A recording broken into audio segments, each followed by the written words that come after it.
আমার তো কোনো চালচুলো নেই, তাই না? এই অবস্থায় আমি আমার মামনির মানে আমার বাচ্চার আর তার মা মানে আমার বউয়ের দায়িত্ব নিতে পারবো না। পুতুল ম্যাডাম বলছি, আপনি তো ওই দায়িত্ব করে বন্ডে সই করে ওকে এখানে ভর্তি করেছিলেন। এবার আপনি দেখে নিন আপনার দিদিকে আর মঞ্জিকে কোথায় রাখবেন। নির্লজ্জ ছোট লোক একটা, কাল এত মার খেলো তারপরে কোনো বোধোদয় হলো না। যার বোধ নেই তার কোনোদিন বোধ হবেও না। তুমি কেন ফালতু অশান্তি করছো এখানে দাঁড়িয়ে? তুই বিলটা পেমেন্ট করো, আমি দিদির কাছ থেকে ঘুরে আসি।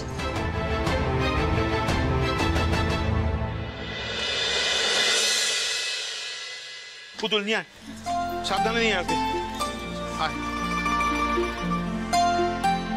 গাড়িটা। হ্যাঁ আয় দিদি।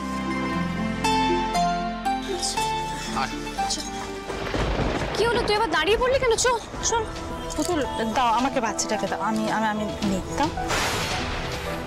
কি শুরু করেছিস বলতো তুই এটা দিদি? হ্যাঁ, চড়া রোদে দাঁড়িয়ে আছে আমরা সবাই, বাচ্চাটা তো এই রোদের মধ্যে কষ্ট পাবে, শরীর খারাপ করবে ওর। চল দেরি না, যাবো না। কোথায় যাবো আমি? রায়চৌধুরী বাড়িতে? সব জিনিসপত্র গুছিয়ে নেওয়ার জন্য আমাকে ডাকছিস তো? ওই বাড়িতে যাওয়ার জন্য বলছিস তো? তারপরে ঘাট ধাক্কা দিয়ে বাড়ি থেকে আমাকে বের করে দিবি?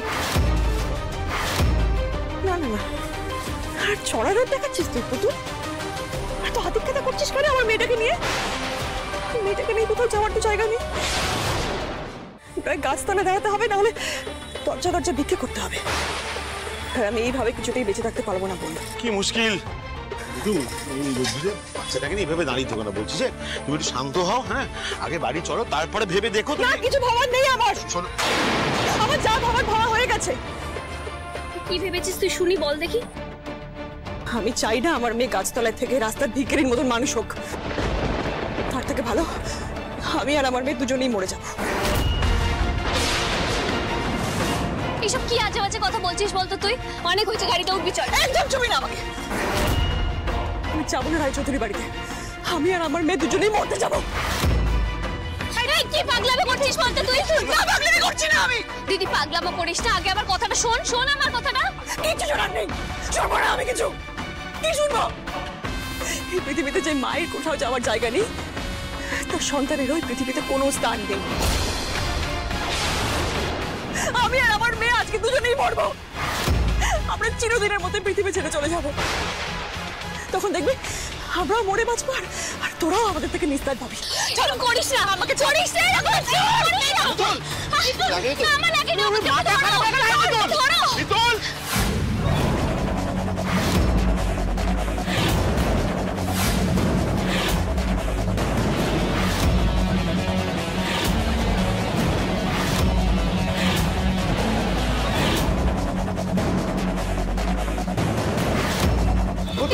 পাগলামো করিস না, দাঁড়া।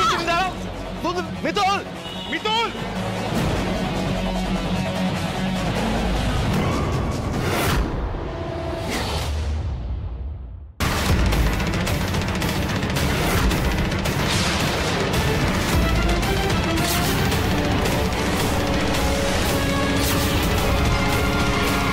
দিদি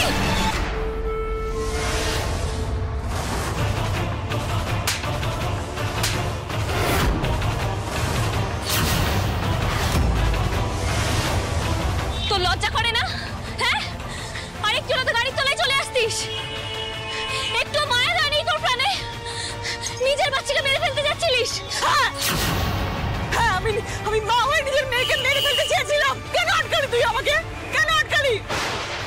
আমি তো মা হয়ে ওর প্রতি কোনো দায়িত্ব পালন করতে পারবো না, কোনো কর্তব্য পালন করতে পারবো না, কোনো রকম কোনো সুখ স্বাচ্ছন্দ্য কিচ্ছু দিতে পারবো না। আমি কিচ্ছু না। এইভাবে মা হয়ে দেখে লাভ কি? তুই আমাকে বল। আমি কোনোদিন ওকে ভালো জামা কাপড় কিনে দিতে পারবো না পুতুল, কোনো ভালো স্কুলে পড়াতে পারবো না। এইভাবে মা হয়ে বেঁচে থেকে আমার লাভ কি? কেন বাঁচালি তুই আমাকে? কেন বাঁচালি? দিদি এরকম করিস না, একটু শান্ত হ। ছেড়ে দাও আমাকে।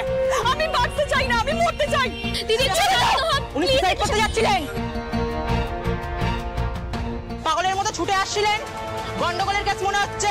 দিদি লোকজন জড়ো হয়ে যাচ্ছে কিন্তু নানা রকম কথা বলবে। তুই বাড়ি চল, তারপর যা বলার বলিস তুই। না ওই বাড়ি আমি যাবো না, ওই বাড়িতে আমি কি মুখ নিয়ে যাবো? আমি বাড়ি যাবো না। মিতুল, মিতুল প্লিজ চলো। পরকা তুমি গাড়িটা নিয়ে এসো, আমি সামলে নিচ্ছি। ঠিক আছে, সাবধানে, হ্যাঁ সাবধানে, ময়ূক সাবধানে। আপনারা প্লিজ যান, এটা আমাদের বাড়ির ব্যাপার, কিচ্ছু হয়নি, আপনারা যান, আমরা দেখে নিচ্ছি।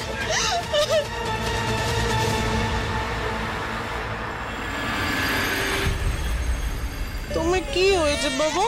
তোমার কি হয়েছে? তোমার কি ডুবেছে? মা দেরি করছে আসতে, তাই না? পুতুলের তো এতক্ষণ চলে আসার কথা, কেন দেরি হচ্ছে বলতো? দেখ তো গাছে। ওলে বাবা লে, একটুখানি দুধ গরম করে দে, মুখ খাওয়াই বাবা রে। কি পাগল হলি চাপা?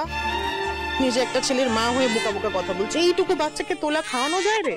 আনতাছে তো। কাদুক, পুতুল আসলে পুতুল খাওয়াবে। একটু দেখ তো গিয়ে, দেরি হচ্ছে কেন? এতক্ষণ চলে আসার কথা।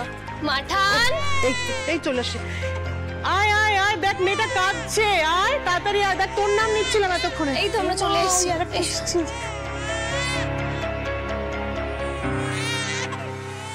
দেখি তো দেখি তো দেখি তো তোমার মুখটা কেমন হয়েছে। ও মা, দুই বোনকে তো একই রকম দেখতে হয়েছে। কি রে, তোরা একরকম দেখতে হয়েছিস? দেখেছিস পুতুল, তোরা যেরকম দুই বোন, তোদের দুই মেয়ে আবার দুই বোন একই রকম দেখতে হয়েছে, তাই না সোনা মা? একরকম দেখতে হয়েছে তোমাদের। ওলে বাবা রে, ওলে বলে বলে, কাঁদে না মা, এক্ষুনি খাওয়াবে তো সোনা মা। সবই ঠাকুরের লীলা, বুঝলি পুতুল?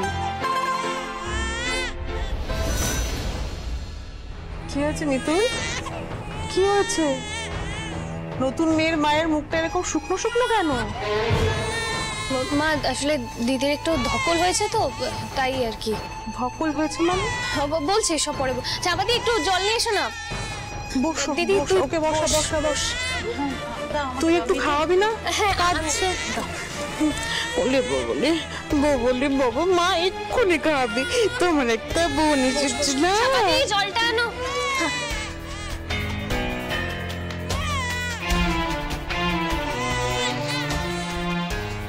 পুতুল তোরা এসে গেছিস?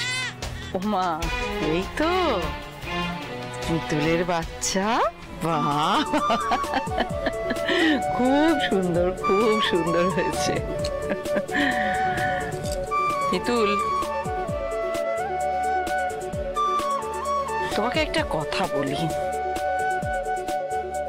মাতৃত্ব হলো ঈশ্বরের আশীর্বাদ। ঈশ্বর তোমাকে দিয়েছেন, ঈশ্বরের অসীম কৃপা, তাই তোমার কোলে সন্তান এসেছে। অনেকে চাইলেও কিন্তু সন্তান পায় না।